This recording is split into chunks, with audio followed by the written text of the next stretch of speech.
Here is a number that should disturb you. The average person now spends 6 hours and 40 minutes on screens every single day.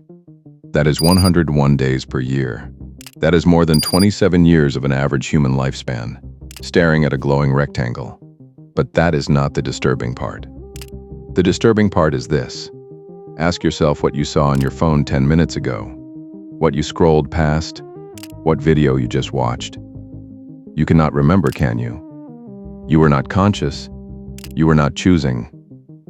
You were scrolling and scrolling and scrolling for 47 minutes, and you remember nothing.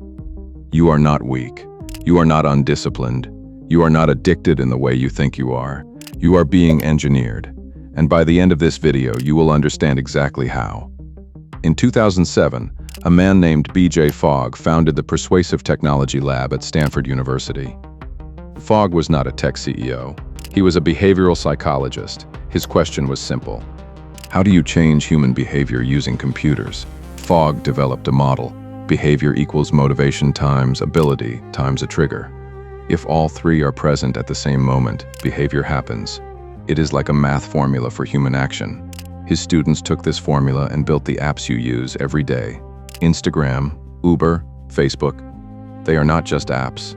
They are behavior modification machines, designed with the precision of a laboratory experiment, and you are the subject.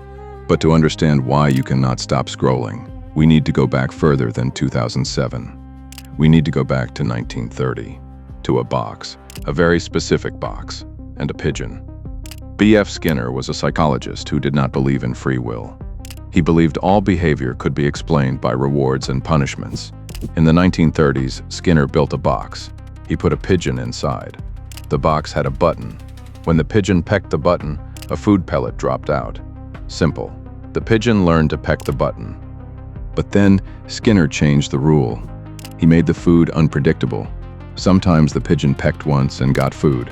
Sometimes it pecked 50 times and got nothing. Sometimes it pecked, nothing happened. It pecked again, and food appeared. What happened next changed psychology forever. The pigeon went insane. It pecked the button obsessively, thousands of times per hour. It stopped sleeping. It stopped doing anything else. It just pressed the button, over and over, waiting for the next hit. Skinner had discovered variable ratio reinforcement. When rewards are unpredictable, the brain releases dramatically more dopamine than when rewards are predictable. The unpredictability is the hook. The mystery is the fuel. This is the exact mechanism inside your phone. Every time you pull down to refresh your feed, you're pecking the button. Sometimes you get something good, a funny video, a message from a friend. Sometimes you get nothing, but you never know which pull will give you the reward. So you keep pulling.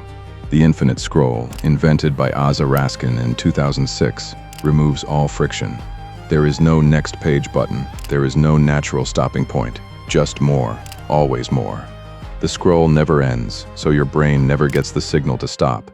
Raskin now regrets his invention. He estimates it wastes 200,000 human lifetimes per day, just from people scrolling past content they do not care about. But variable rewards are only half the story. There is a second mechanism at work, and it is darker. In 2014, Facebook conducted a secret experiment on 689,000 users. They manipulated the emotional content of people's news feeds. Some users saw more positive posts. Some saw more negative posts. Then Facebook measured what happened. The result was published in a scientific journal. When people saw fewer positive posts, they posted fewer positive things themselves. When they saw fewer negative posts, they posted fewer negative things. Facebook had demonstrated emotional contagion at massive scale, without consent, without anyone noticing. The experiment proved something terrifying. Your emotional state is not your own. It can be adjusted by an algorithm, and the algorithm has one goal: keep you on the platform, keep you scrolling, keep you pecking the button. So what emotions keep people scrolling? Anger, outrage, fear. Research by Jonah Berger at the University of Pennsylvania found that high arousal emotions are the most contagious. Content that makes you angry spreads faster than content that makes you sad. Content that makes you afraid spreads faster than content that makes you hopeful. So the algorithm learns, it shows you things that make you feel something. And the easiest feeling to trigger is anger.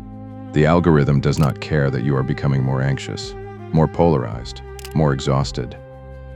It just cares that you keep scrolling. This is why you open your phone to check one notification and emerge 40 minutes later feeling worse than when you started. Your brain was hijacked, and you did not even notice. Tristan Harris used to work at Google. He was a design ethicist. His job was to make Google products more ethical. But what he found terrified him. He realized that every app on your phone is in a race to the bottom of your brainstem. Whoever can trigger your most primitive impulses fastest wins. Your attention is the prize, and billions of dollars are spent every year trying to capture it. Harris gives a simple thought experiment. Imagine 2 billion people each have a slot machine in their pocket. A slot machine that shows them personalized content designed to keep them pulling the lever.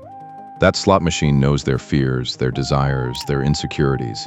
It updates its strategy every time they pull. It never gets tired. It never lets them win enough to be satisfied. That slot machine is your phone, and you check it 144 times per day on average. But here's the part nobody tells you. You are not pulling the lever because you enjoy it. You are pulling it because you are trying to escape something. Research from the University of Chicago shows that people check their phones most when they are alone, bored, or anxious. The phone is not entertainment. It is anesthesia, a way to numb the discomfort of being alone with your own thoughts. In fact, a study found that 67% of people would rather give themselves an electric shock than sit alone in a room with nothing to do for 15 minutes.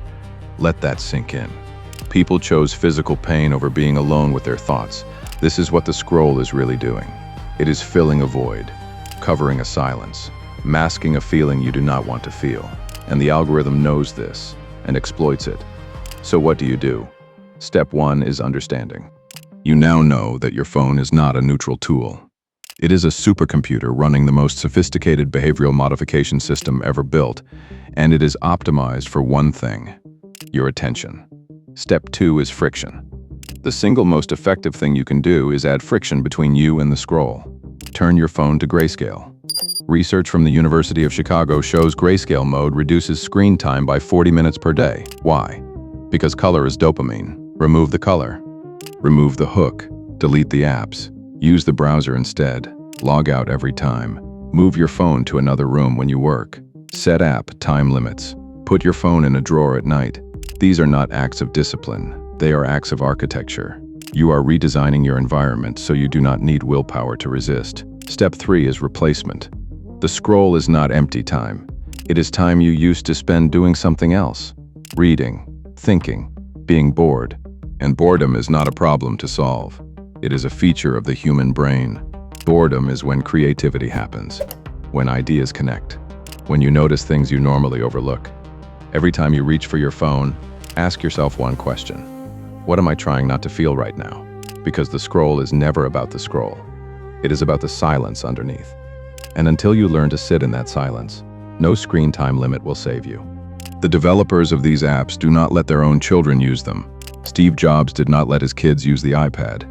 Bill Gates did not give his kids phones until they were 14. The people who built the slot machines know what they built, and they keep their own families away from them. Now you know too. The next time your thumb moves to open an app without you deciding to pause, notice. That is not you. That is a pigeon in a box. And you just learned how the box works. So what are you going to do about it?